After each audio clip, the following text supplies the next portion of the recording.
You are watching Access LaPorte County, Channel 97. Coming up next is the March 6, 2024 meeting of the Michigan City Parks and Recreation Board.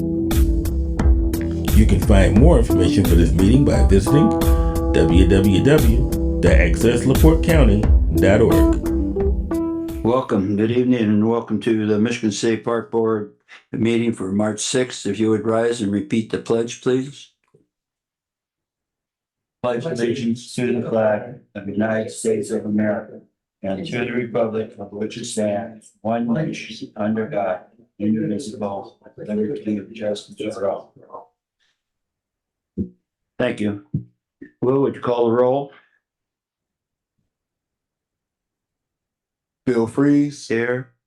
Diane Sperling, Tim Glidden, Here. Roscoe Hoffman. Here. We have the minutes from our previous meeting on February 21. Are there any additions or corrections? If not, do we have a motion to accept the minutes? I'll make a motion to accept the minutes as printed, sir. Second. All in favor, say aye. Aye. Opposed? Motion carries. Any project updates?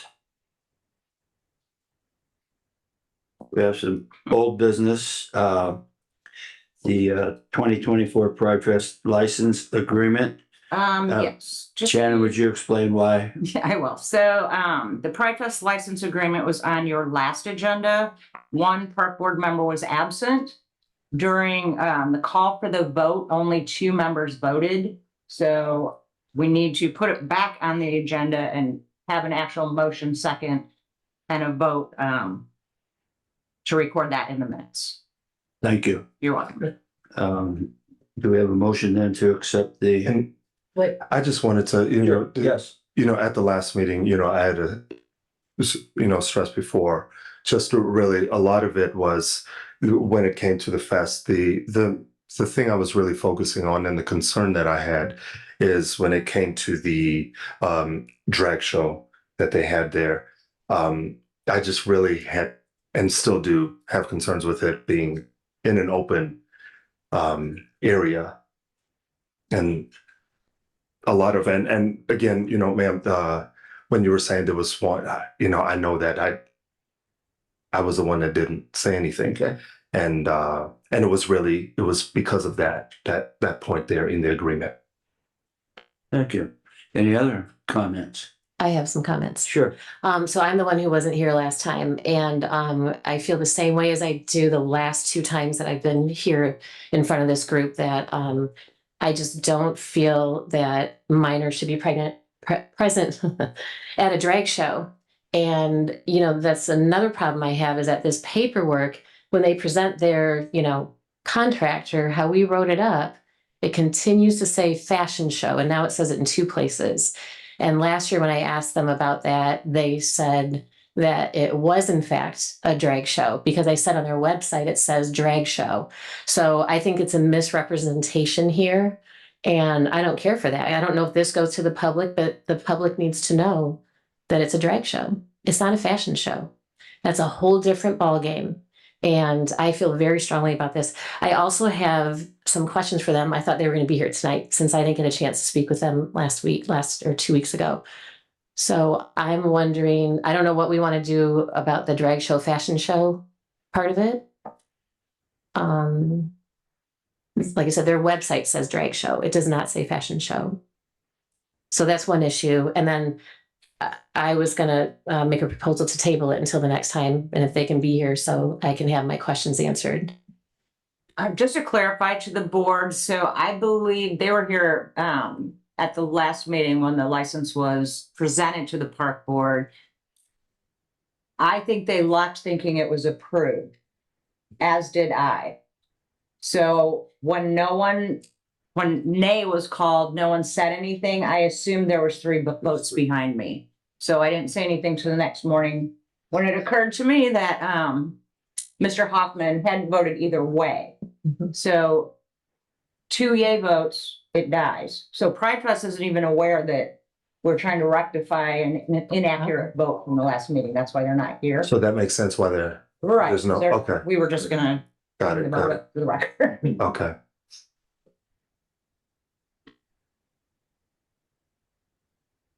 Well, it seems to be opinion here to Okay. table this again. Can we do that, Laura?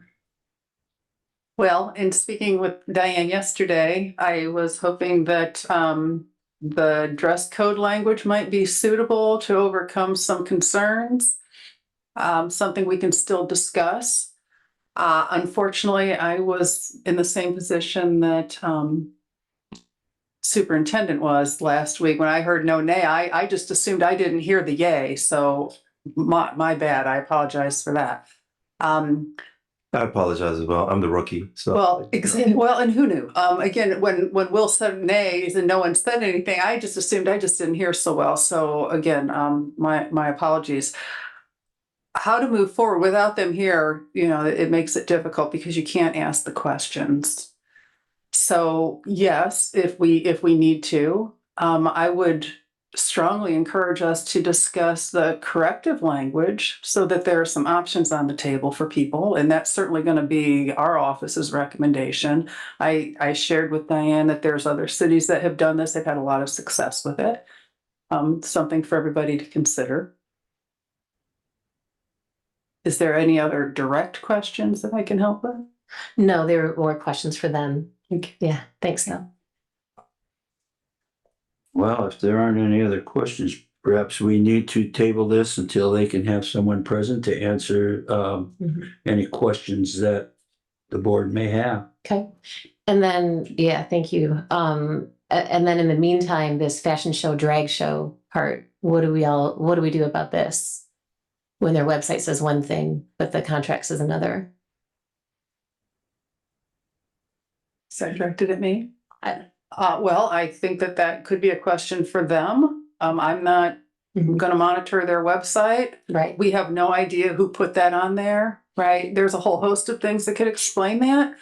I'm gonna leave it at that. So question, being that I wasn't here on the board last year, was that the same wording as last year? Yes, and I brought that up last year, that their website says drag show. It doesn't say fashion show. Okay, It says drag show, and then this is appearing again. And they have to oh, we didn't know it was gonna say fashion show in this paperwork.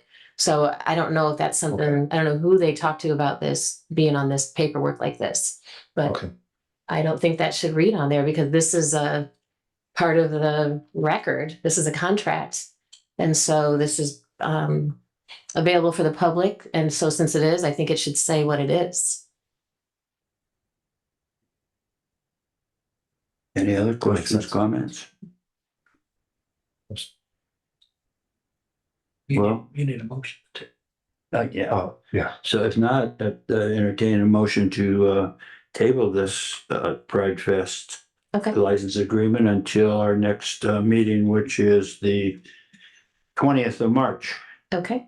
I would like to make a motion to table the license agreement for the 2024 Pride Fest until March 20th meeting, and then we can talk about it again. I'll second the motion. All in favor, say aye. Aye. Aye. Opposed? Motion carries. Thank you. Do we have any table business? None. New business. Pantries in the park, more pantries and update. Okay, I wondered if Sheila had something to. Kayla Shablaski's here. She is our team member that dreamt up this program, implemented it, and made it extremely successful. She's going to talk about our food drive. I just wanted the audience to see how many items were collected in this 2-week period. Yeah, It was amazing. it was really incredible, the you. outpouring from all of our staff members within the city. I was shocked at first, we had a few coming in slowly, and then that day we had a ton, and I counted every single individual item, I weighed it, and I have a breakdown too. We had a fun little contest. The winning department would win a trophy, some bragging rights, and lunch, and of course it was the park's office. So we did a great job. We all did a great job. and it was just a lot of fun. So I hope this is something we can do again in the future. But tonight I am here to request the construction of 6 new pantries. Right now, we have funding for 6. We had our net construction, they committed to 2 pantries, as well as a donation of 500 square feet of shingles for those pantries, which will also cut down on the cost, which is exciting. We had Lake Effect, realtors, sponsor 1 pantry, and the Carpenters Union, they are gonna pick up 3, and the labor. I should clarify, 1 is voting tonight on it, and I believe the other one is soon, but I was told that they're really behind us on this, so there should be no problems with that. Overall, it's been a really successful program. Vandalism has been at a minimum. So far, I think we had 2 instances out there where kids got into the pantries and just destroyed a couple items at, I believe it was Walker Street. And after I kind of wrote up my report, we did have 1 instance, I think it was wind damage, and it messed the door up a little bit, but overall, it's been incredible. And I've heard a lot of reports coming from Gardena Park, and that pantry is always stocked. It's been full. I haven't had to put any food from ours in Gardena yet. I have gone to Walker Street, and every time I've been there have been some items. So it is being used and replenished, but I have put some in there. And with the abundance from our food drive, we will be able to not only continue to stock those pantries, but I believe help with the future 6. Mhm. We also had a food drive at 2 local elementary schools. Edgewood finished theirs up, and they had 583 items donated to us. Wow. That was incredible. I didn't weigh that. I was kind of exhausted from our food drive. And the next one ends this Friday, and that's at Lake Hills. So we're really excited about that. Do you have any questions or? How I would often just do you, like to say congratulations, first of all. Yeah. And as superintendents, we would highly recommend approval of expanding this successful program. I think it sounds great. Great job on what you've done, and just that we're being the Parks and Recreation Department. Someone said we need more recreation, and I mean just the health and wellness of the community. So I think it just ties right in with that so well. Does it take you much time to check on them or to fill them, or how does that go for you? It's a pretty easy process. I just kind of fill up a tote or a box. I've been weighing it, so we'll have a record of how much food items we are putting out. Mhm. And I stop by. It takes me 5 minutes at each pantry Wow. to check. That's I great. know maintenance also, they go to the parks Mhm. on a regular basis, so they've been checking as well. That's cool. So that's been really We have good. a great neighbor at Gardena Park who works for the park as a Mhm. sticker clerk. She fills the little pre-library next to the pantry, so she's been keeping Oh, us updated every few days. That's So that's been awesome. great. And I've also been able, we've had so much, especially self-care items, which I've been really excited about. So I was able to share it with our social worker at the police station. So Jocelyn came over and she filled up with a lot of cleansing wipes and soaps, things like that. So we've been able to actually help other members of our community in a different way. yeah. So that's been Awesome. great. Any other comments? When you talked to me a couple of weeks ago about this, I didn't realize how organized this was. This is really, I thought the first one was a great example. You really have outdone yourself here, I think. And congratulations. Thank you. And it's just been so fun. Everyone I've talked to, the kids, everyone is enjoying this. It feels good to give back to your community. So Any comments from the public?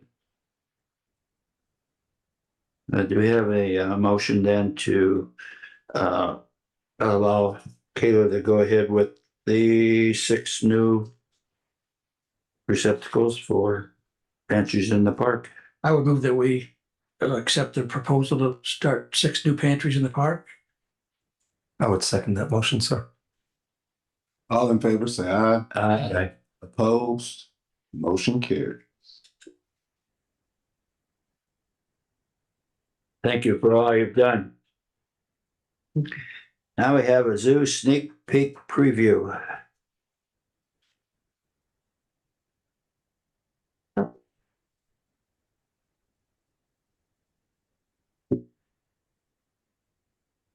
Welcome, Jamie. Hi, Jamie Huss, Zoo Director. So at the zoo, I kind of put, all the information in the form, but we're always trying to find ways to increase our revenue, but not increase our wages. So this opening up, 1 weekend early from our April 1st usual, date. We're hoping to capture some of the attendees for the, Easter egg hunt that's on that Saturday. It's in the park anyways. Plus on Sunday, we will be giving, Easter eggs, which we do all the time anyways, to our, animals died throughout the day. If you have a few good giveaways to the public on Easter Day. Just trying to find ways to increase our attendance, make the day fun, and share what we do on a daily basis with the community. So we're gonna have a few animal talks that for no cost during the day, on that Saturday. So we'll post all those on Facebook to give people a schedule of what's going on. But we will be at the Easter event on Saturday, with a few animals at 11:30 to 12. So we're hoping that some of the group follows us back over to the zoo and sees what we got going on, and hope we get good weather. So it would be our regular admission cost, throughout the season, and we will officially open our normal time on Monday. Other than Facebook or other means of communication, you'll put this in the paper perhaps? We would do a press release probably, yeah, just to share the news, check, not a lot of people buy the paper nowadays, but we would try to hit any venue we can, maybe radio spot. In the radio? Yeah, and we try to reach out to Terry and Eric at the special events and have them share it too when they do their media releases and news. We're also thinking about putting a sign at our station at Easter egg hunt saying follow us to the zoo, and share that news there too. So anything we can do to increase our season without increasing the workload or the cost of overtime. Are the peepers going to talk about specific animals or just? We usually do. We have a schedule every hour. We take out like a 15-minute talk. We figure 15 minutes. We usually put the location. So it would be like alligator in the castle.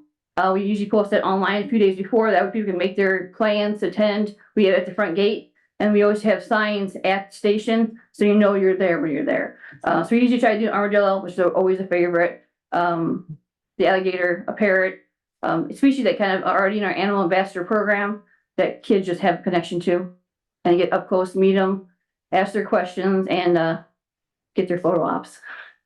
Yeah, Are the leopards on display now? They are often on display. Yeah. So they're sharing the outdoor exhibit.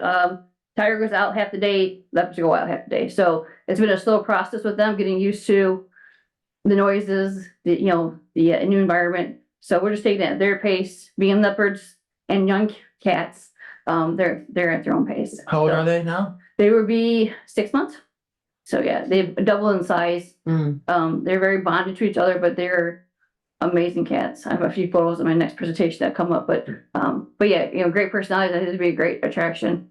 They're climbers, where the tiger's always been a ground walker. These cats like to climb, so it'd be more in activity, excitement in the exhibit. So they're neat, different species to work with. So keepers have been excited too about learning more and the challenge of something new. So Thank you. Any other questions or comments? And I think you alluded to it. I'm just wanting to make sure. So like each day would be a different, featuring a different animal. but each hour on Saturday we'll have that, and then on Sunday we're gonna give different times of the day Easter eggs to different species. We call it enrichment. So keepers are hard-boiled eggs. We dye them. So same thing. So rather than having talks, we'll have activities. Some of the reptiles might get a paper bag with crickets in it, but shaped like a rabbit. Just different, their baskets hung up, just different things, different ways to give Easter theme activities throughout the day. So being a holiday, we're not sure how much attendance we'll have on Sunday. To just see if we need to have talks, but if we get the attendance, we'll do talks on both days. Okay. But at the very least, we'll have Easter egg activities, an arts and craft table for the kids and that kind of stuff. Okay. And then we have 6 baskets that will go, each attendee, thank you for reminding me of that. Each attendee who comes to the gate will get a ticket for the visitors to fill out, and they get entered to win one of the 6 Easter baskets that we have for the day. Cool. It's well thought of. Yeah. So we're trying to think outside the box, just, make it fun and participate where we can.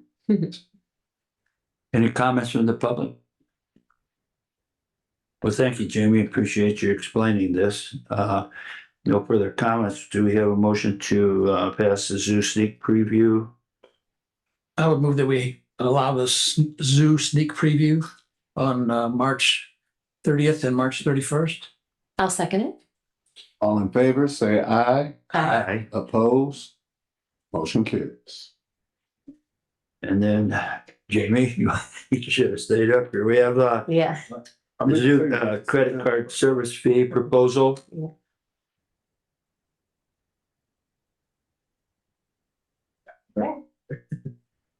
So the same thing, with our budget, costs keep increasing from zoo food to utilities, credit cards.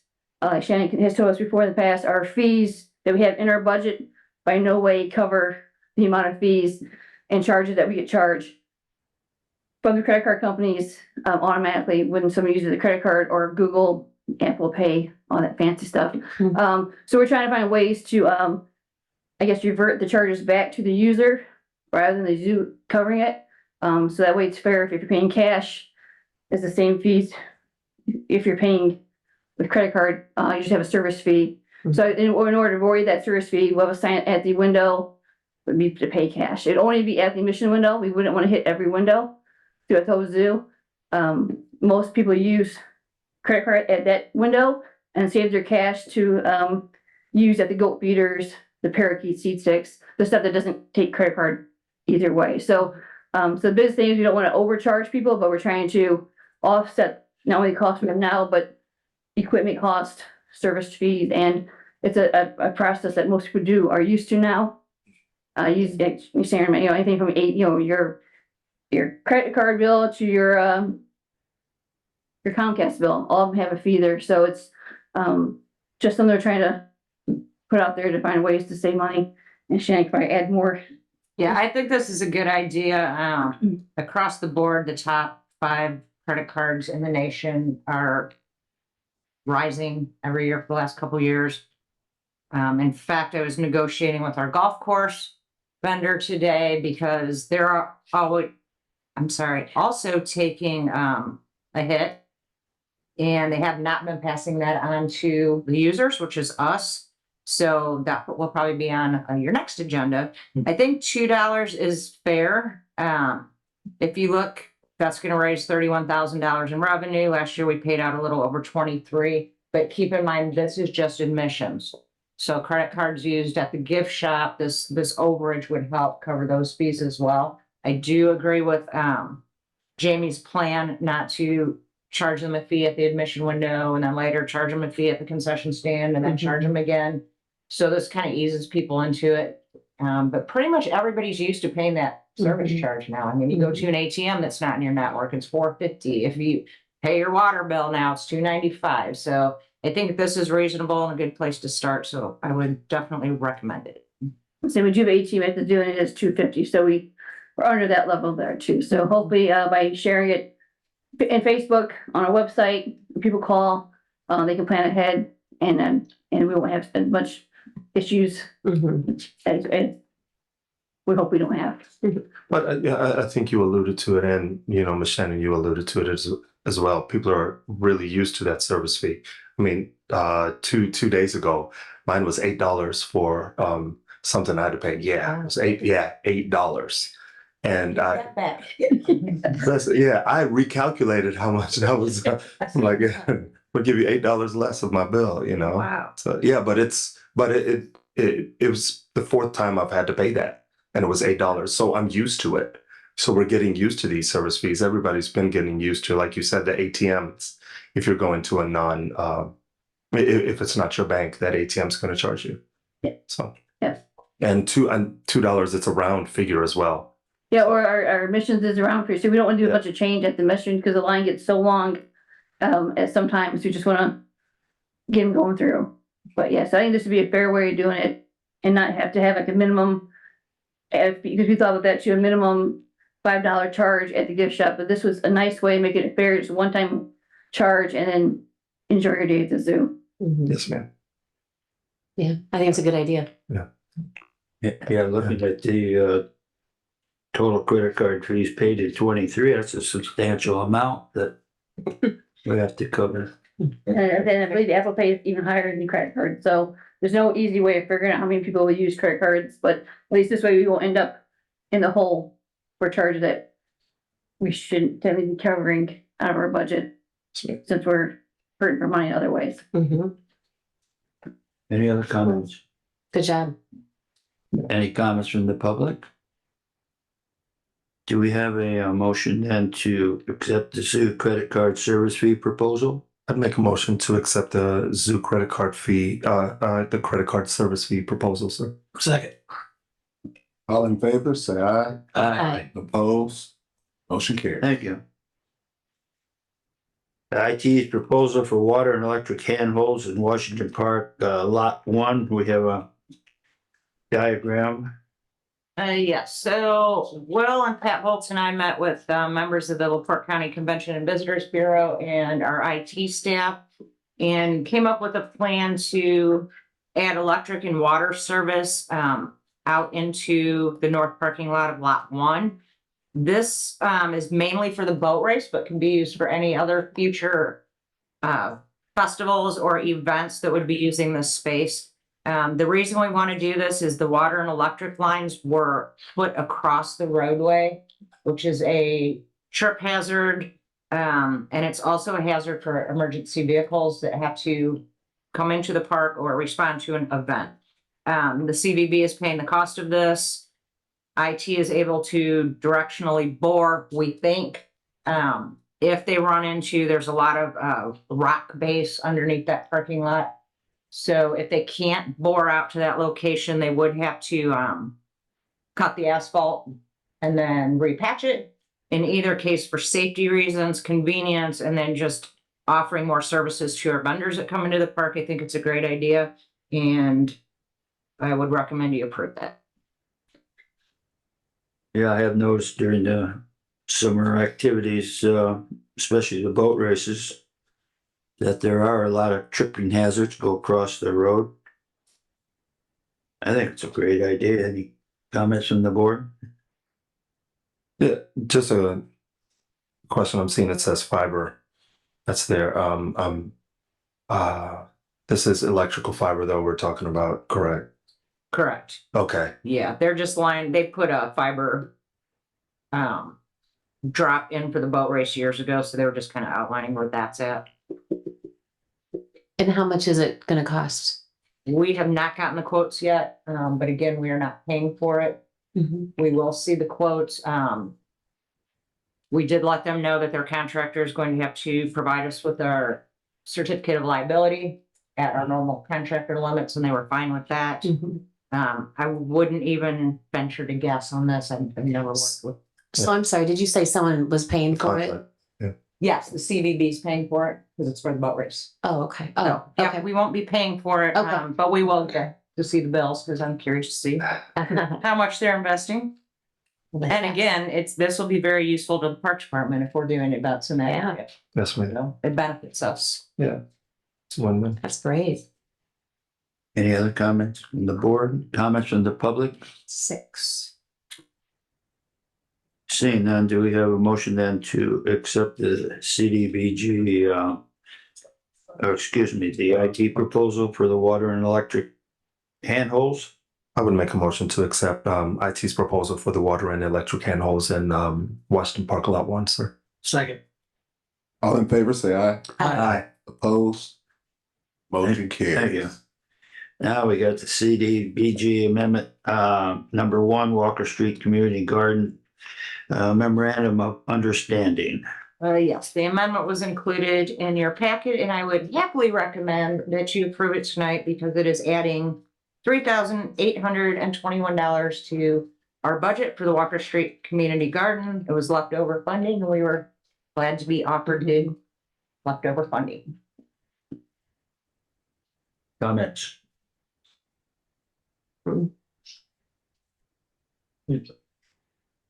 Comments from the public?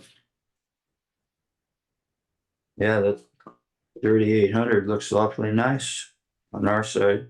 There aren't any further comments or questions. Do we have a motion then to accept the Walker Street Community Garden MOU? I would move that we accept the CDBG amendment number 1. I'll second it, sir. All in favor, say aye. Aye. Aye. Opposed? Motion carries. Thank you. We have resolution number 1041. I'll read the preamble and I guess we only have this one today.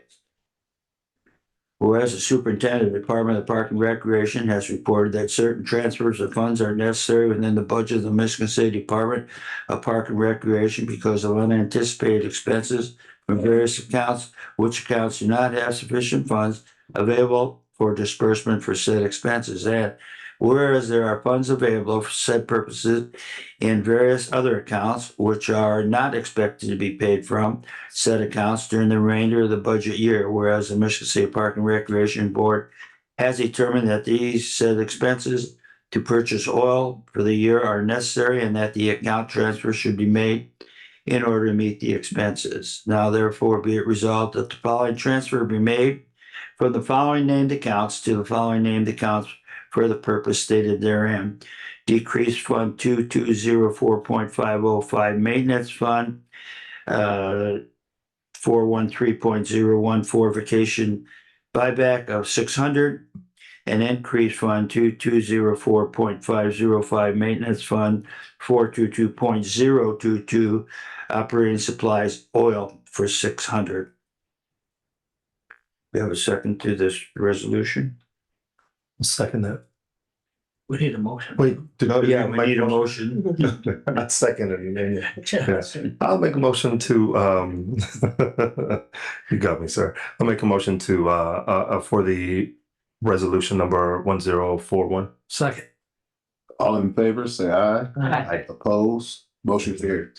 If I could comment, I just want to make the board aware, our budget manager, Melissa Moore, who's in the audience tonight, added the reason for the transfer. So if you look in the third whereas clause, in previous resolutions, there was no explanation of why the transfer was made, but I think it's good to memorialize this in the minutes as well to let the board know what the transfer is for. Thank you, Melissa. Thank you, Melissa. Yeah, I thought that was something different. Thank you. Um, Item G, 2024 Adult Spring Softball Entry Packet. Again, they did a nice job of drawing this up, and it's slow pitch for all of them. And I have a question on item A. League winners are entitled to sponsor and individual awards. What are these, trophies or shirts, or what are the awards? So how Kerry has done it in the past, the regular season champions get a shirt. And if they also win the tournament, then they get hoodies. But if two different teams win, then both teams get shirts. Okay. And then the sponsor of the team gets a plaque. And rules for softball. Patriot Park is a smoking-free facility. Are there signs out there stating that there are? Thank you, Pat. Now all I have to do is have people read them. And it's not a suggestion, it's a rule. Any other questions or something that's not understood? The proposed fees for the umpire, the league director, and the umpire in chief, can that be the same person? And collect the funds for all of that? The way it's been in the past, it can be. Kerry is the league director, and he's been the person to hire the umpires, which makes him the umpire in chief. And we all know that there's a shortage in referees and umpires, and sometimes he has to fill in as well. Okay. I kind of thought that was the answer, but I wanted to clear it up. Yeah, most leagues I know have issues with umpires and referees. So I don't know how else to get around that. Me and Kerry talked about starting a youth umpiring clinic with high school baseball players so they can help out for some of the younger leagues. I think that's a great idea. Yeah, I mean, we're all about reaching back, and we're trying to figure out every way we can to do it. So it helps us in the long run having umpires for baseball.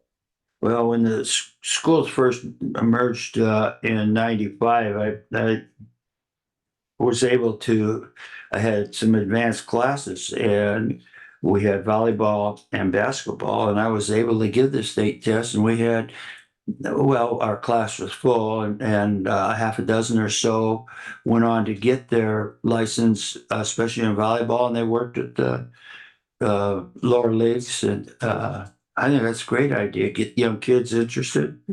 I know LaPorte has that in there.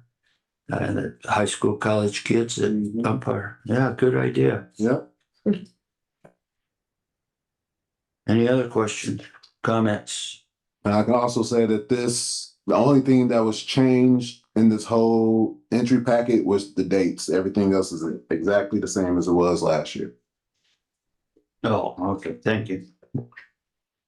Question, sir. Have we had in the past, have we had any issues? I mean, I see it talks about as far as regarding alcohol in glass containers, everything right in the beginning on page 3. Have we ever had any issues as far as trash, like people leaving trash out and it not being cleaned up? I would say yes. And so is that, and I'm asking this just being honest, so then this falls back on the parks maintenance as far as cleaning that up. Is that? Do you mind, sir? Come on, Thank you. Pat. Thank you, Mr. Pat. Sorry. I'm asking a question just only as an adult. You know, like I tell my children, you clean up after yourself. So we don't have much trouble at all with the children, sometimes with the adults. Every time that we have had issues, the director, Carrie, has always, it was usually a one-off and it didn't occur again the following week. That's wonderful. Okay. Perfect. Thank you, sir. Any other comments or questions? Any comments or questions from the audience? Well, once again, Kerry did a nice job of putting this together. And he does really monitor the program and does a nice job shorthanded. I think, was it last year, Diane? We had that meeting for umpires and they're just, it's hard to get anybody out there. Yeah. Read the book, take the test and get some experience. It's a nice part-time job. Well, I don't know if nice is a correct term because, you're always wrong half the time. But anyhow, it's a great experience. You get to help adults and you can help kids also. But the softball and baseball are kind of parallel, but they're really not. Different rules. So again, something to think about. Do we have any other questions? Any from the public? Do we have a motion then to accept the 2024 adult spring softball packet as presented? I'd make a motion to accept the 2024 adult spring softball. Second. All in favor, say aye. Aye. Opposed? Motion carries.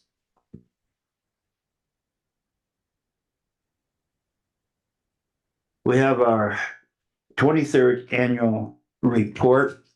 Again, I'd like to really congratulate all of the department heads and Shannon and her crew for putting this together.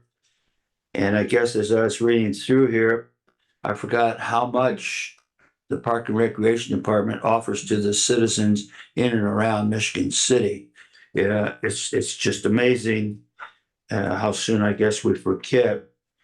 But the one thing I noticed, the beach cleanup went from Monday mornings to Monday evenings at 5 o'clock. Shannon, did that work out pretty good? It did, however, they're going to start back up in April and go back to mornings. Mornings, okay. Yeah, if you're not doing anything Monday morning, come down to the beach and help them out. That's great.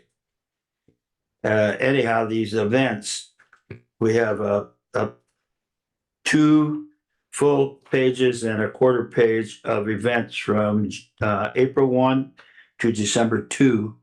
And it's just amazing how many things have been offered to the citizens.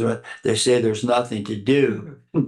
I don't think they're looking very hard. And obviously we can't please everybody with what they would like, but there certainly is an abundance of and variation of things that are offered throughout the year. And so congratulations on the department heads for putting all that together. Nice explanation about the Water Tower Park. This page 18 on Walker Street Community Garden, it's already been addressed, but just a comment. This seems to be really a great service for those people in the area, and not only Walker Park, but Gardena. And I'm looking forward to having these 6 new pantries open. It just has the ability to help so many people. Again, thank you. And I don't know if I have any more comments. A lot of statistics in here and cost and which I'm not. Do you want to see them? Is this online, Shannon? It will be if the board approves it. Okay. Yes, as soon as it's approved, it gets posted the following day. I would like to note, though, there was an error on page 49 under rounds at the golf course. So Dave Szymanski, who frequently attends our meetings, was reading through the report, and he did point out that the percentage column, the variance, was incorrect. So that has been corrected, and we actually did a little bit better. It says 11%, and it was 12.2. So that correction has been made, and thank you, Dave, for taking the time to read this and prove it. On that note, on that page, I had a note on that too, because the total green fees for 2023, the 432,000, last year was 270,000. So that's actually a 60% increase, not a 38% increase. So that was great that he, saw those discrepancies. So I went through and recalculated those, and 60%, Marty, right, is a much better figure than 38%. So, I mean, it's awesome what you're doing and what's happening out there. So, yeah, I'm glad that Dave caught that. Any other comments? I have. Go ahead. I got a question on page 39. Under youth baseball. Player sanctioning. What is that? I noticed the adults don't have that. Is that insurance or what is that? Yes. So from an outside party, each child is insured for a drastic Correct. catastrophic injury? Yeah. Okay. And on page 40, under the adult softball,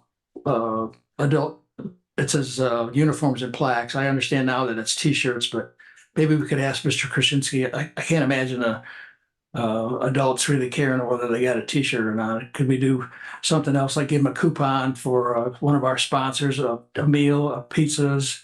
We take the teams to a restaurant that someone who already sponsors our activities. So we did discuss that somewhere in the youth baseball. Melissa, again, pointed out to us, we did not give trophies or medals to any of the youth sports participants last year, and not one person complained. So to be more sustainable and I guess a little more green, our staff has talked about that. What can we give them that's useful instead of a piece of plastic that collects dust for 20 years and then mom chucks it into the landfill? So yes, that is being discussed. Thank you. Thank you. And if you notice in the youth sports, that's why the uniforms, medals, and trophies was down $4,800 or 42%. Yeah, I saw that. That was like half. Mhm. I have a few comments. Washington Park Zoo. Your cost of goods is awesome. And under the treehouse revenue, that was down to 43.5%. That's the lowest you've ever been at. It's been as high as like 50%, even 47. But I know that you go to those shows and get show deals, right? So great job on that.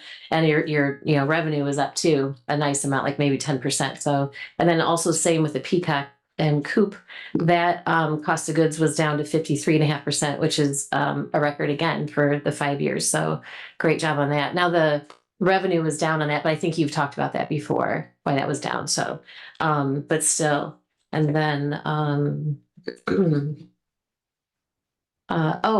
so speaking of charging for, with the parking operation, first of all, the revenue went skyrocketed to 908,000. Now I know we changed our prices on the, parking stickers. Was that from 22 to 23? I can't remember. You're talking about page 27, the parking. Yeah, I'm sorry. Yeah, page 27. We went from 649,000 to 908,000. In 2022, our last day of business was August 6th, I think it was, or 7th. It was the day of the boat race.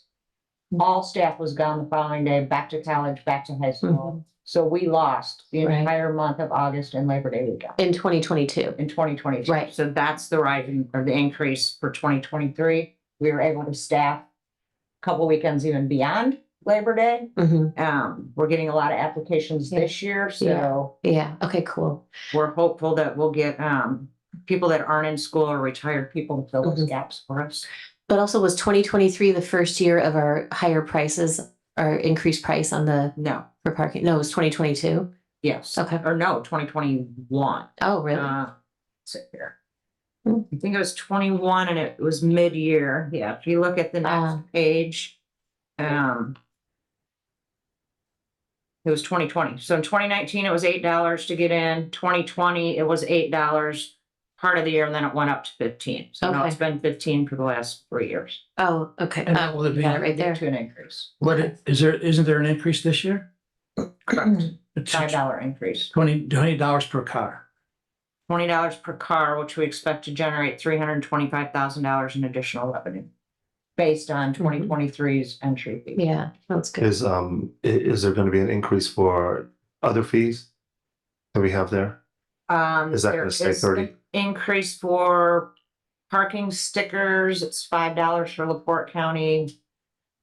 At your next meeting, I'm going to be introducing a special event fee for the boat race. So I don't want to disclose too much of that yet because I'm still trying to do the math and the projections.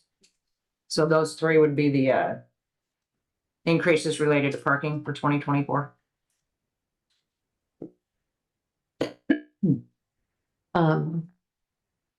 Pat, under your department, I like that, the converted flower beds at the North Point Pavilion, saving us $5,500 a year. That's awesome. My question was, are there any other places that we can do that in the parks? Because that's a huge savings. What page are you on? What? What page are you on? Oh, sorry, 36. Here. Top, the first paragraph on 36 Gotcha. of his awesome report. So there's several areas in the park that we've consolidated, redesigned our beds, trying to make them a little more manageable for the staffing that we have. The entranceway is one. The entire sign all the way around was a flower bed. Nobody could see the backside. So we took the backside out so we can just focus on the front. Yeah, So, awesome. and there's other beds throughout the parks that they were two small beds and we got rid of one and enlarged the other one a little bit, but it made it more manageable. That's awesome. And because that savings, is that just based on labor?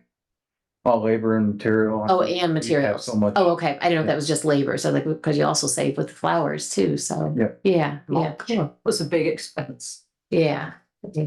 Awesome. So then, yeah, my next one was the golf course. So congratulations, Marty. Your numbers are awesome. And I had a question real quick. It says here on March 10th that the 3 mowers have not been received yet. Is that old news or have we still not received it? Page 48. on the equipment. It says on March 10th, 1 front deck and 2 greens mowers were ordered and have not been received. Hopefully early next season, we will take receipt of those. Maybe that's something old. Hi, Hi. Michael Moore, golf course superintendent. So I just talked to the salesman. The 2 greens mowers are delivery July, and our other one will not be till early next year, Wow, which I've heard is pretty common really? with equipment right now. Okay, I just want to make sure I was like reading that right. So are you just using old equipment then? Yeah. And just, you have to keep fixing it, I take it? Okay. Yep. Thank you. Yep. We have 9 golf carts that we ordered in Yeah. 2022 that still have not. I was gonna ask you about that, if we ever got those. Computer. Wow. Okay, thank you. On page 50, the city interfund transfer, the $150,000, about the middle of the page there. What is that? So. Under financial report? Mhm. You're talking the 150 for 2023. Right. Interfund transfer is done by our controller's office. So they have to account to the state of Indiana, all of our numbers on June 30th of each year. They then have to project the next 6 months out, revenues and expenses. Are we going to be in the black? Are we going to be in the red? Mhm. Our operation is probably the hardest for them to deal with because everything that we do revenue wise is weather dependent. So if they see any shortfall coming, they will give an injection of cash into this non-reverting fund Mhm. to make sure we don't end up in the red because that's against state law. Mhm. Our other departments, so if you look at admin, rec, zoo, maintenance, golf, we're all under one big park umbrella. Mhm. So Jamie's budget's always going to be in the red. That's just the nature of the zoo. Mhm. But I can absorb a lot of theirs with the Washington Park parking revenues and keep that budget rounded, no matter if it's Pat's that's had a deficit this year, Jamie's. Golf course doesn't have that. So it's Yeah. bringing in revenue Gotcha. and they're not. Okay. And it's just a projection. Yeah. Of what the controller thinks. So if you look at, the years are different. 2022, we only Mhm. put 55 in. We really have no control over that. It's just Yeah. what they do to keep us. So the money actually goes into that account? It does. So being that the golf course did so well, and does that come back out It then? does not. Okay. I suppose it could if the city was ever in like financial dire straits and Yeah. we had money sitting in our cash balance. I suppose if they Yeah. could Mm-hmm. reclaim that. Yeah. I don't But think but I've then ever it's- seen that happen, But it sits there then, and then Marty can use it for, is this what's gonna go towards like our golf cart pathways or? This comes up later in my report, but I'll talk about it now. Last night, the city council approved our additional appropriation for $75,000. That's to purchase merchandise for this year. So that 75 is coming out of that cash balance. While we're preparing our budgets next year, we can always put in a capital outlay saying, okay, we have 500,000 in our cash balance. We want to use 100,000 for cart paths. Mhm. It's very important to understand that right now there's 562,000 in that cash balance. The 75 is going to come out of that. Our operating budget's 800,000. Mhm. That cash balance has to pay your operating expenses until your revenue comes in. Mhm. If your revenue does not come in, you're at a deficit. Yeah. And we're asking for another transfer. Right. So a lot of people just see that as this big profit sitting out there to spend. Mhm. So right now we have 60% of our next year's budget funded. That's a comfortable point, but I wouldn't go anywhere below it because it Yeah. rained out in the second or third quarter. Yeah. Right. So we have to be very Yeah. careful with how we. Yeah. Gotcha. Yeah. I'm just wondering how that worked. That makes sense. Yeah. Thanks, Shannon. Mhm. Okay, I'm almost on it. The visitor data, back to the zoo. Jamie, I have to say, I'm really happy to see that we did 106,000 visitors and last year was 101. I was concerned about raising the prices and how that would affect that. And then also with your, admission revenue, that it was up by the, $212,000. So, and I know you need that money. So, that's great. Yeah, that was a good decision. Good. Does anyone else have anything? I don't.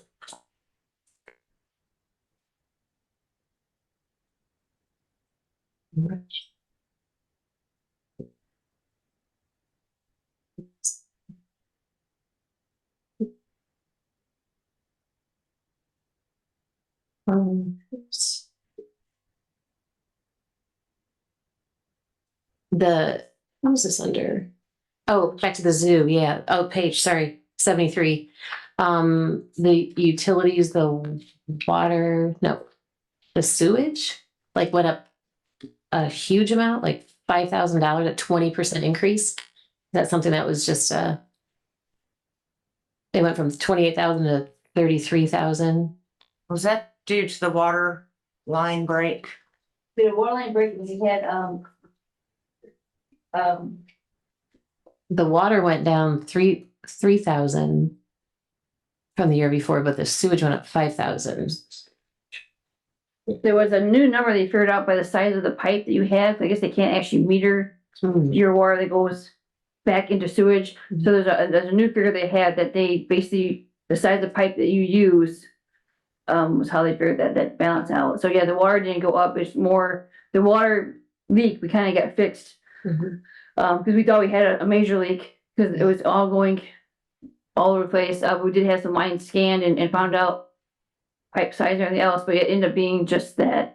So the leak we had, we got adjusted, but Mhm. the piping situation is just how they figure out your usage versus Yeah. the size of pipe stream. So there was new pipes that were, No, I guess the way they refigured the calculations, and I think oh, it was an old way they did it, and Ah. they didn't catch up to us. okay. Yeah, so Okay. you have a base charge depending on the 1-inch pipe, 2-inch pipe, 3-inch pipe. Mhm.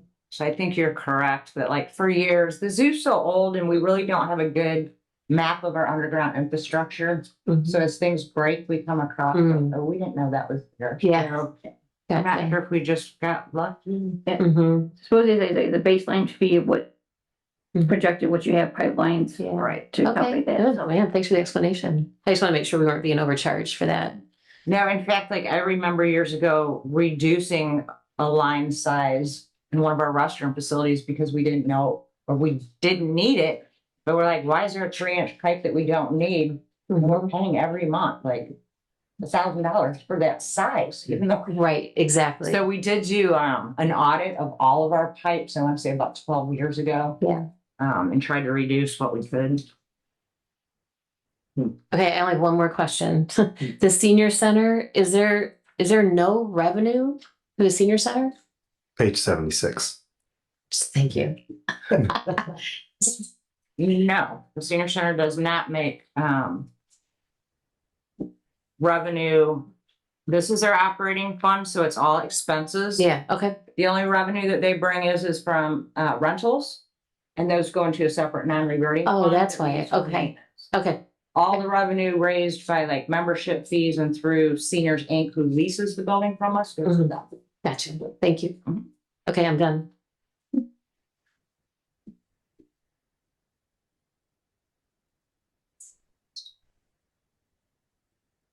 Heather, I'm done. Thanks. Jim, No, it's a very thorough report. Thank you very Yes. much. Can this come out in the summer so we could read it on the beach at least? Well, that would be the second quarter report. Well, yeah, I'm talking about the annual. This is the big one. Yeah. I'd like to do it in the second quarter and be done with it.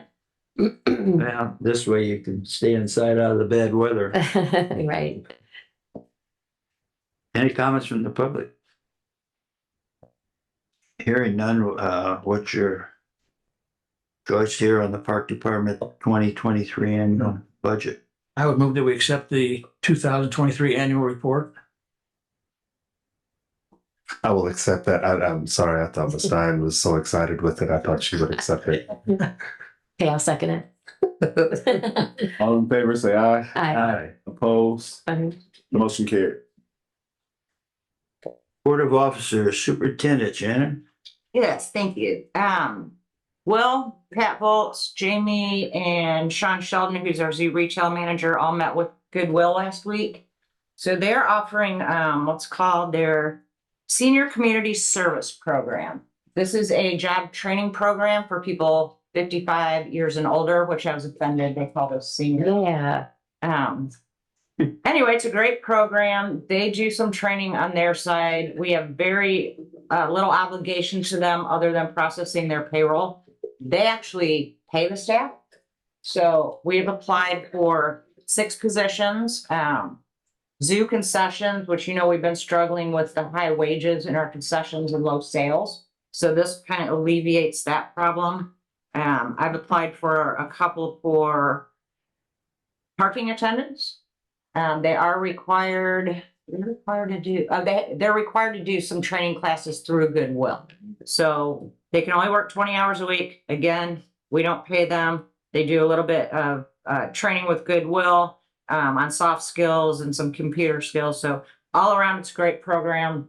Our city personnel director has already reviewed the program. She's worked with something similar, so she's for it. I'm waiting for our corporate attorney to approve the agreement tomorrow morning, and then we'll move forward with actually hiring these people. So I think it's kind of a win-win for our community and definitely great for our budgets. As the board knows, we sent out requests for proposals in December and then again in January for the Patriot Park concession lease with no response whatsoever. We targeted over 20 local eateries and restaurants and absolutely nothing. The law does allow for us to negotiate a contract at this point. So we have found an interested vendor. We're negotiating now, and I hope to have that concession lease to you at your next meeting. And then can I get the first slide, please?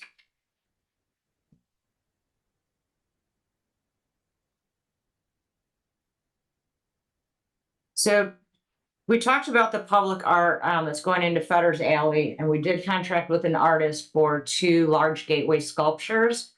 We also contracted with her to do 2 environmental education workshops with kids. That's also an opportunity for art. So they learn about whatever species they choose. She teaches them about the habitat, and then the kids make drawings. So she'll have another workshop at the end of March or early April. She will choose, it's not in the zoo one, it's in my park one. She will choose 20 of what she considers the best drawings, and she'll turn those into bronze, there you go, bronze castings. There'll be 20. These. Oh yeah, third slide. Sorry, I went kind of out of order, didn't I? In any case, the castings will be placed around Fetter's Alley throughout the playground. They act as a tactile element for children with vision impairment. They also set up kind of an environmental education path, a scavenger hunt, if you will. This is an example of some of the artwork she's done in the past. So we're really excited. Not only are the kids getting involved if they get chosen, they're going to have an art piece in Washington Park for a long, long time. So I just love the interaction of education, artwork, and then having the kids own something and be a part of that playground. So super excited about that. Let's see. Will and I have been doing director evaluations. They're not really year-end evaluations because we just haven't had them in so many years. So more of an opportunity to talk about goals moving forward this year. And then it gives Will an opportunity to tour all of our facilities. So we did go to the zoo and we got a sneak peek of the new wolf exhibit. I don't want to tell you too much about it, but it's super cool. And it has a new photo op, which I won't tell your secret, photo opportunity in front of it. So I look forward to that when the zoo opens. I'll definitely be there that first Saturday. Lastly, I know this is a little late, but I'd like to give a shout out to our maintenance team. After doing the FEMA reports for storms Jerry and Indigo, just in case we were awarded federal funding, I had to add up all the payroll, and 19 of our maintenance staff workers, or not 19, 6 of our maintenance workers worked 19 days in a row with no days off. So first it was Jerry, then it was Indigo, and they cleaned up Indigo, the ice storm hit. So not only did they work 19 days in a row, but they weren't sitting in a nice cozy office like I have. They were out there for 12, 14-hour shifts, freezing cold, blizzard conditions. So I just want to say thank you. Like, that's amazing. I don't think there's a team in the city that could beat our park maintenance. So thank you. And I hope you don't deal with that for years to come. We already talked about the golf course, additional appropriation, and then 2 items of vandalism, both at Walker Street. One was graffiti and some food taken out of the pantry, as Kayla reported on. Secondly, there was damage to some garden beds and the free seed library, which really doesn't belong to us, it belongs to the garden, but Pat's crew picked it up, fixed it, had it put back in this past Monday. So earlier you saw the CDBG funds for the garden. There's currently a balance of over $50,000 in there right now. So the garden is wanting lighting. And I think we look at putting in electric infrastructure with some of that money and put cameras in. It just seems like they're targeting Walker Street Park. Keep in mind, the grant will pay for the infrastructure, but at the time the grant runs out, that will become a monthly expense to the park department. So I just want you to be aware. We're kind of researching that now, and I will keep you posted. And that is the end of my report. What part of that is the expense, like electric and, Putting in the actual electric. oh, The putting it lighting, we in? were looking at solar lighting, just so we wouldn't have the ongoing expense, but if you're gonna put a camera in, you're gonna have to have communication line, you're gonna have to have electric. Mhm. What about NIPSCO? Would NIPSCO get involved with that and help out? They'll get involved and send you a bill. Yeah, I know. I mean, they do have some grant programs. The ones I'm aware of more like environmental grants, so Mhm. not infrastructure. Yeah. Yeah, talk to the mayor. She's, it's cool. Yeah, there you go. Yeah. Yeah, no, that's not a bad idea. Yeah. But I really think that we need to do something because it just Yeah. getting a little out of control. Right. Any other comments or questions for Shannon? All right, Assistant Superintendent Will. Yes, so first I'd like to report that our men's basketball league regular season is over with. And my team won the regular season. Woohoo. Congratulations. Yeah, I mean, we had a record of 9-1, and the playoffs start this Sunday at Barker Middle School at 10 o'clock. It would be 3 games at 10 o'clock, 11:15, and 12:30. And that'll lead into the championship game the following week. Youth baseball signups are going really good. We still have a month to go with signups ending April 7th, and we have 164 kids already signed up. 69 for T-ball, and last year we cut off T-ball at 96 kids. Wow. So everything is doing really good. Great. Today I talked to the head coach of the Michigan City basketball team, and we will be doing drop-in basketball clinics in the month of April on Sunday evenings, and I'm still working on the time, but we'll get that out as soon as possible. I know everybody's been waiting for the basketball drop-in clinic, so we finally have them coming, and still working towards a youth basketball league this summer. Hopefully we get a good following so we can get that started. As a short-term solution for the high demand on outdoor pickleball courts in Michigan City, I will be presenting to the school board on March 26th, a proposal to add lines to the 4 tennis courts at Krieger Middle School, giving us 8 outdoor pickleball courts. This has been since I started. I think this is the first thing I've been working on since I started. Hot topic. And people keep coming in and complaining, ready for the season outdoor, and where they're going to play pickleball at. That's not on a messed up court. So, our middle school does tennis at Barker, and I didn't want to put pickleball at Barker because people know pickleball is a loud, annoying sport, even though it's fun to play. Krieger is out by itself. Putting 8 courts out there. We have leagues and tournaments all in one location. And like I said, the short-term solution, because long-term we want to put a court somewhere else. You know? And lastly, we've been working a lot with our City Kids Day Camp, getting prepared for this summer. We've pretty much selected our whole staff, minus one leader counselor and 2 counselors in training. We're actually meeting with them next week to go over our plans and finalize what field trips we want to take so we can start booking them and everything. So me, Kayla, and I are really excited about City Kids Day Camp this year and the direction that we're going in. We're very excited with the group of kids the group of counselors we have. And that's my report. You know, sir, I think we had talked about it earlier about the basketball clinics. In the city, there's so many kids and parents that I've talked to who are anxiously and actively looking for a clinic for their child. And so I think it's something that's really, really good. And even on the pickleball. So I just 2 days ago joined a pickleball group on Team Reach. Okay. And these people are nuts. Like they take it seriously. I think I get 5 messages a day of, hey, we're playing pickleball. And most of those messages are, we're playing in LaPorte. We're playing and it's Michigan City people. Yep. We're driving to Krieger, driving to Kessling Park. Yeah. So to be able to have it right here in our own city, and it's Michigan City people who are willing to drive that far, they drive to Krieger. Yeah. I know this guy would. Yeah. You know, and I know I'm gonna take a stomping, but I'll take it like a champion, you know. Yeah, I mean, so many people have complained about not having outdoor pickleball that I think Yeah. this summer I'm gonna be a pickleball player. I got to see what Yeah. it's about. Yeah, same here. Yeah, I too have been receiving a lot of calls, even last year.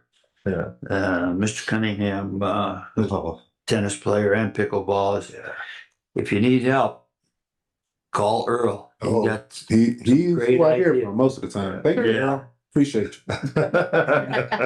I'll volunteer Earl's services. there we go. I'll second that. I have a question. Will, you gave us this LaPorte County 4-H Zoo Junior Apprentice Program in partnership with the zoo. Do we need to do anything with this? That's going to come in director's reports. I just didn't have any in there. All right, we'll wait then. Any other comments? We'll move on to Planning Commission. Mr. Hoffman, you have anything? So we met on the Planning Commission. We met on February 27th at 6 p.m. and it was just officers that were assigned at the meeting. There was no other business discussed. Yeah. Port Authority, there was nothing pertinent for the Park Department. Mr. Gooden, zoological report.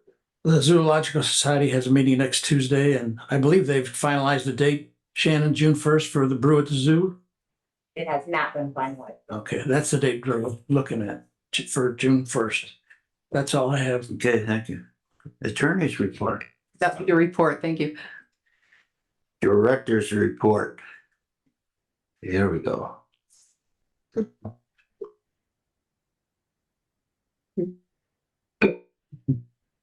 About me today. So thank you for the chance to come here and kind of give you a behind the scenes look what we got going on. A lot of people think that the zoo closes down at the end of the season and animals go somewhere and keepers go somewhere, but we do work all season.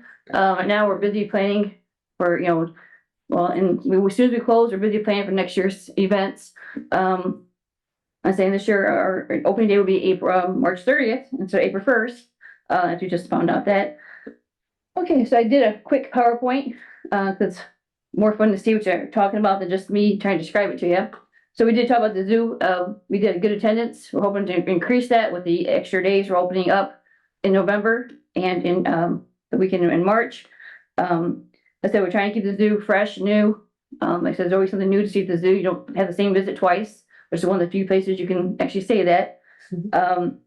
This year, we are adding a few extra things like handrails, which Shannon brought up to us, and a few of the steeper staircases to make sure that the zoo is all inclusive for everybody to have a safe trip and visit the zoo too.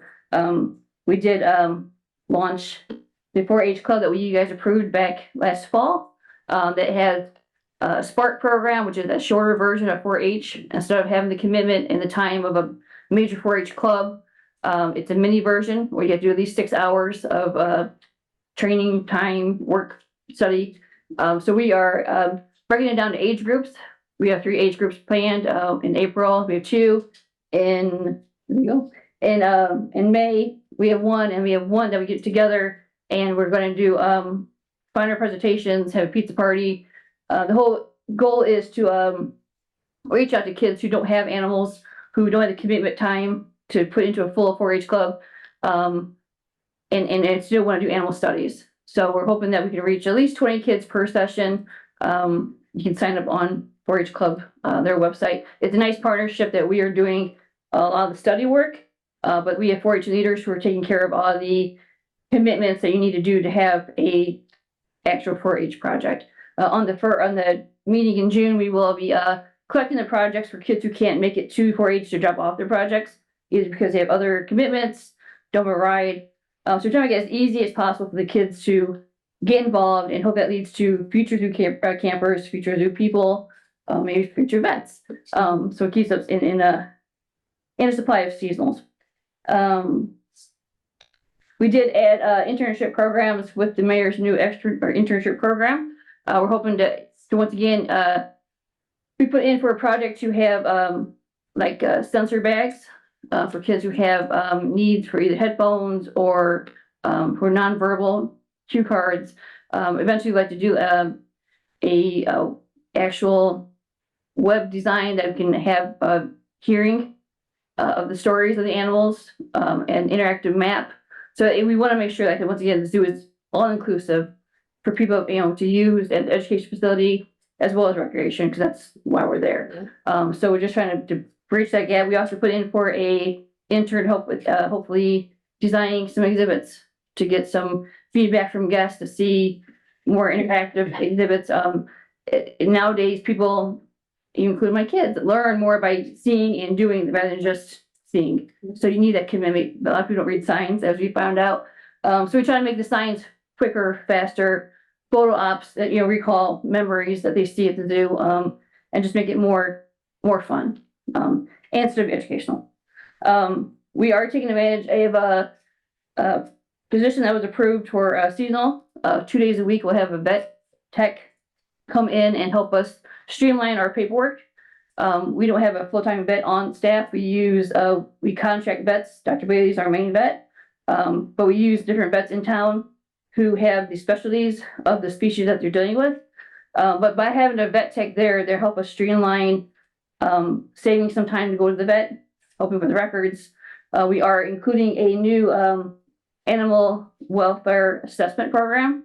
So no longer is it just you do your daily reports and I assume that the animal was the same. Now there's a questionnaire that the Zoo Association has that's 6 to 8 questions, and you have a 1 to 10 score, and you assess that animal on that, or their behaviors, feeding, observations. The vet tech would be nice to have that, because it'd be a person outside the norm who can also adjust what they see, who are not biased of what their animal that they work with every day may be feeling or dealing with at that point. Those records are kept in their files, so we can monitor. So it can be anything from an introduction, new exhibit, animal bonding to their baby, medication, or for us, it's going to be a big factor with our geriatric animals. We have the 19-year-old tiger who is dealing with some kidney issues. We do have him scale trained that we can monitor his weight and then dose his medication based on that. So it's no longer the old days where you just guess and hope you hit the mark to deal with the medication that the animal needs. So it's, but people don't understand there's more to the zoo than just we feed the animals, clean the animals. Did you catch that? They trained their tiger to get on the scale. I just wanted to. Which is a lot of work. We have nine person. Yeah. But we train our reptiles. Weights are the perfect way of monitoring an animal, because you need the weights to dose their food so they don't get too heavy. We call it fluffy. Or if they're losing weight, it's a good way to monitor their health without them being able to tell, being stoic animals that they are. We have a 9-person staff. This includes me, the office manager, our mains guy. And that sounds like a lot until you're dealing with 250 animals, 9 different species, and that's not including the 128 parakeets and 81 cockatiels that we have in the zoo. And that's 365 days in the snow, and the buildings, the grounds, education programs. That's what we're always trying to keep the programs fresh, new. If it's not working, we need to change it up. There's no point of spinning your wheels and not have effective outcome for budgets or for staff morale. So we're at here. And that's just some of the measurements that we have for our animal program. And we base that on the Zoo Association's guidelines. So it's nothing about reinventing the wheel for us to either use what's working. That way you can share it with other zoos and you can share a database and records of milestones animals have. The more people the more we know with animals in captivity, you can help other facilities and help animals in the wild. And that's just the more we're seeing their living, senior species. So we have the 19-year-old tiger who is on medication for kidney failure and hips. He's doing pretty good, but we still have it is an old tiger. Lifespan usually 18. It's one of the downfalls of working with animals or anything living. We do also have a 36-year-old Capuchin who has been a diabetic for the last 7 years, who we test her urine counts for glucose levels and monitor medication on that.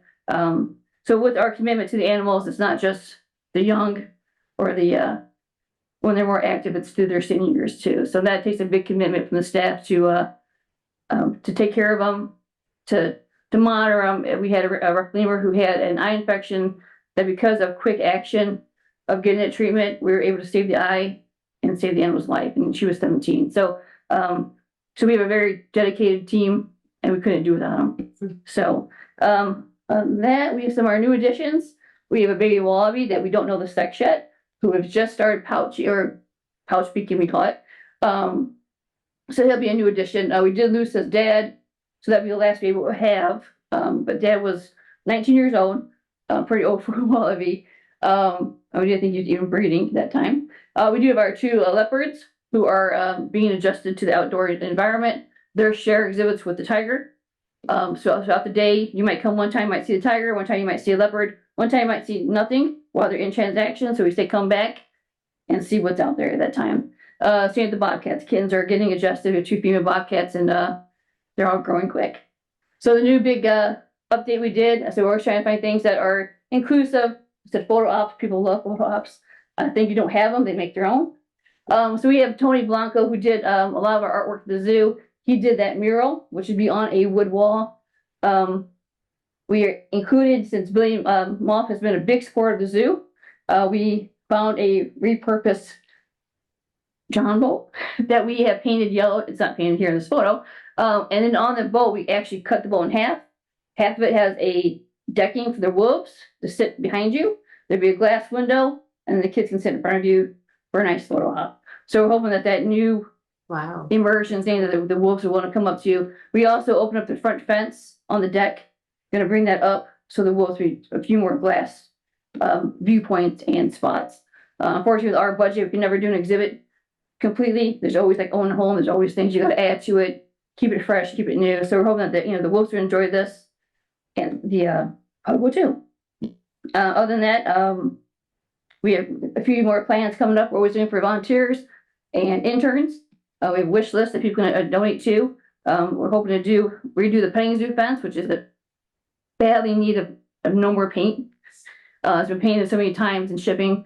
So we want to relocate the layout of the petting zoo fence to make it more safer, that we know who's feeding what in the viewing spot. We got the feed zone. And we want to expand a few yards. We also started working on enclosing that free flight exhibit that we love, a lot of parakeets. That way it's an all season environment. That way we can expand our season to the public. That's a money maker. So we want to make sure that the birds are comfortable, they can stay out longer, and people can feed longer too. And I think that's about all I have. Thank you. All right. Thank you, Jamie. I was just looking at these questions. I'll tell you, they're pretty good for third graders who maybe know a cat, dog, and a bird flying around. Yeah, the plan is that they pick their animal and we'll help teach them. Yeah. Do the Good idea. observation. Any comments? Any from the public? Okay. That's Department of Finance, Mr. Glidden. I have the Michigan City Park Department claims docket for March 6, 2024. Municipal, $43,374.10, and that is the total claims, $43,374.10. And I would move that we beat this claims docket. Second it. All in favor, say aye. Aye. Opposed? Motion carried. I have the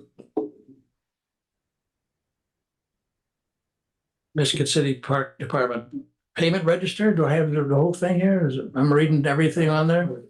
Okay. Payroll number 4, 2024. Payroll date 2/23/24. Total payroll $65,158,000.52. And I would move that we accept this payroll for 2/23/24. I'll second that. All in favor, say aye. Aye. Opposed? Motion carries. I have gifts and donations. Unknown zoo donation, online animal sponsorships, $1,435.50. Haas and Associates donated youth baseball team sponsorship, $350. Fox Photography donation, youth baseball team sponsorship, $350. And Falk PLI donation, youth baseball teams sponsorship, $350. And I would move that we accept these generous gifts and donations. I'll second it.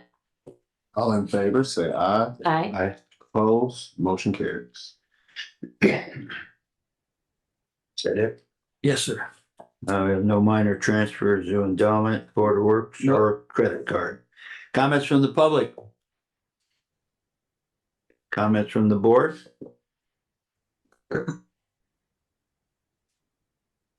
Again, I'd like to thank you for all the research you have done, Shannon, and well prepared to answer questions. Jamie, thank you. Again, thank department heads. What a job they've done for this year. We have a motion to adjourn.